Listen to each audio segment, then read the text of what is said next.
You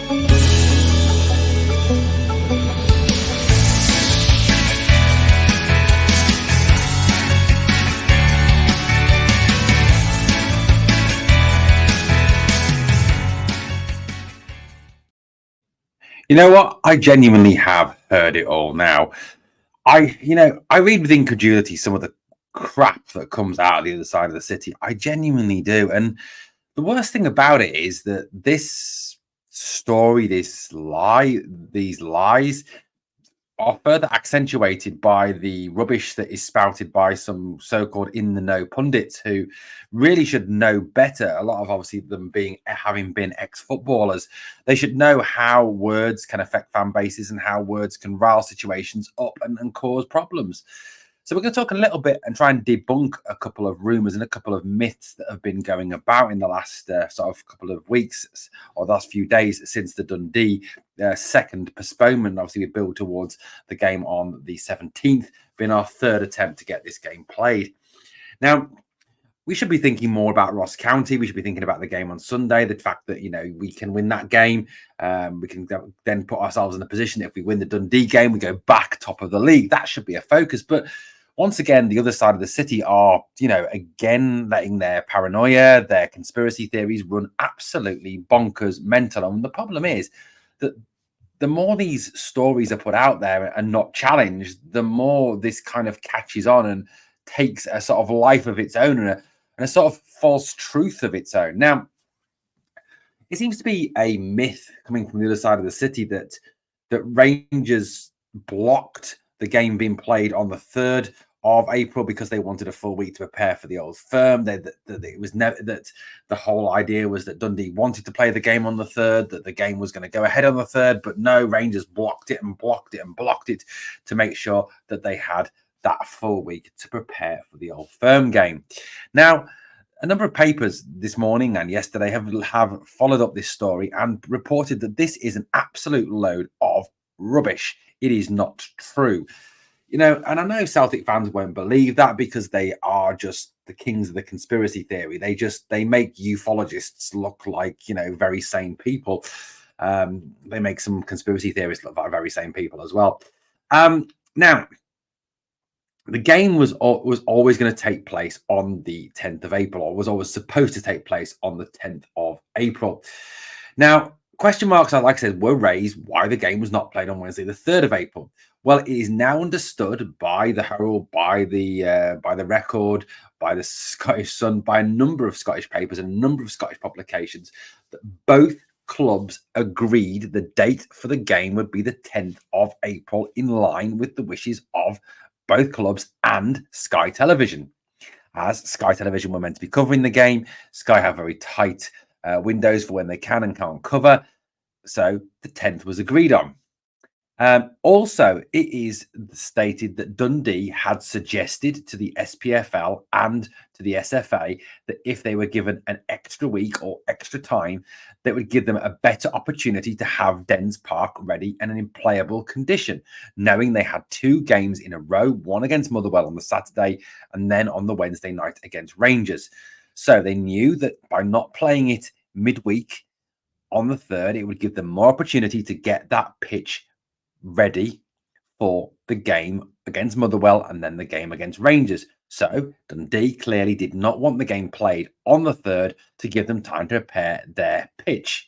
Again, reported by the Herald, by a number of Scottish papers, and reported also and stated by Dundee Football Club. Now, this is quite crazy that Celtic fans and a number of pundits are suggesting that this is not the case, that it was all a Rangers ploy to get more time for the Old Firm game, and Dundee acquiesced to these demands, etc., which has now been proven to be utter bunkum and rubbish. Now, according to the reports also, there are 3 alternative venues picked out for the game next week. Now, according to the reports, those 3 venues are Hibernian, St Johnstone and St Mirren. They are the 3 alternative venues. According to the reports, Dundee have asked those 3 clubs to name their price for hosting the game at McDiarmid Park, Easter Road and Well, I can't remember what the name of St Mirren's ground is again. Who cares? But that is the three venues that apparently have been lined up as possibilities for the game. So interesting, isn't it, that there is a plan obviously in place. Three grounds, one in Edinburgh, one at St Johnstone, one at St Mirren in Paisley. So look, there is obviously plans afoot now. St Johnstone's ground holds less, Hibernian's holds more. It is a strange situation, and I think that if it is that the game is switched, the game has to be going played somewhere else. A plan needs to be put in place for ticketing. A plan needs to be put in place for allowing supporters to attend these games. Plan needs to be put in place for seating arrangements for the facilities. There's a lot of work to do, and the sooner this is agreed, the sooner this is sorted, the better. I mean, obviously, the perfect scenario is that the Dens Park is in a playable condition, which it never is going to be now, and the game goes ahead. But it looks like there has to be these plans for these three alternative venues. It's interesting, the three alternative venues that have been chosen. Tynecastle was mentioned at one point. I mean, we've even got our own map we can bring. But, look, it looks like it's going to be Hibernian, St Johnstone or St Mirren as the alternative venues, and it will not be switched to Ibrox, which was one of the suggestions that was certainly made by a number of fans and even some pundits, but that will not take place. I think that was never going to be a possibility. Dundee would not obviously want to switch it to Rangers ground. They would not want to give Rangers the advantage. Now, the other idiot that has been talking as well and offering his opinion yet again on this whole thing is Chris Sutton. Chris Sutton, the most biased pundit in Scottish football, has stated that this postponement for Rangers and Dundee, the second postponement that Rangers have faced, the second time a game has been moved, the second time that the game has been moved, meaning there'll be a third game, therefore that game will be before a semi-final, giving us less time to prepare for a semi-final, is in fact worse for Celtic than it is for Rangers. Yes, that's right. A game that doesn't even involve Celtic is worse for them than us. I genuinely struggle to get my head around this guy's logic at times. I genuinely sit sometimes and genuinely think, how does his mind work to arrive from that point to that point? It genuinely blows my mind that he can think like this. Now, this is what he said. He said, there's no escaping the fact it's a shambles. I agree there, Chris. My God, me and Chris Sutton are agreeing. God help me. The big questions have to be answered about the state of the service. Again, I agree with Chris Sutton. Oh my God, I've just agreed twice with Chris Sutton. Please help me. But spare me this talk. It's only bad for Rangers. It could actually turn out worse for Celtic. Pardon? How? Because Celtic are not involved in this game. Celtic are not playing in this game. It's got nothing to do with Celtic. It's a game between Rangers and Dundee. It's a game that's been moved for a third time. It's a game that gives Rangers less preparation time for a semi-final and gives us more intense fixture period again, less days off for the players. So apparently it's worse for Celtic. Please, Chris, please explain this to me. I know they have the possibility of going 4 points clear at the top of the table now, meaning Celtic, and no guarantee Rangers will get this done next midweek, which is true. We could do a Rangers. But if it does take place on Wednesday and results go Dundee's way at the weekend, the pressure could really be off them. They could already be assured of a top 6 place. And then rather than scrapping to get in, they might feel that the hard work is done. Oh my goodness.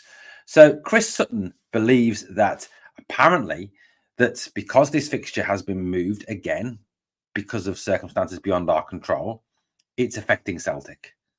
Because Dundee might not try and play because they might already be in the top 6. I mean, number one, he's questioning Dundee's professionalism, which is just really awful. Number two, we probably would beat Dundee anyway, given the fact that we are a better team than them and also the fact that we've already beaten them by 5 goals this season. And it's got nothing to do with Celtic. If Celtic find themselves 2 points behind going into the post-split fixtures, that is down to the fact that Celtic have blown games that they probably should have won on several occasions. The Hearts game, for example, the Killie game.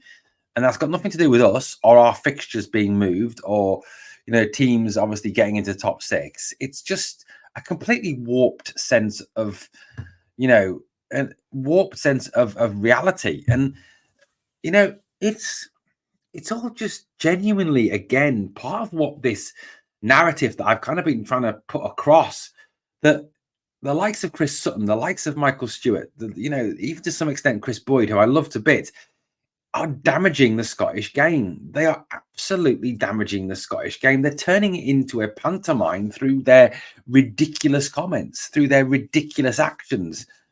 You know, like I've said on numerous occasions, you listen to Jamie Carragher and you listen to Gary Neville, who obviously don't like each other's teams, but don't act in such a childish, petty way as Sutton and Boyd and Stewart and McFadden to some degree and Lennon to some degree do in Scottish football.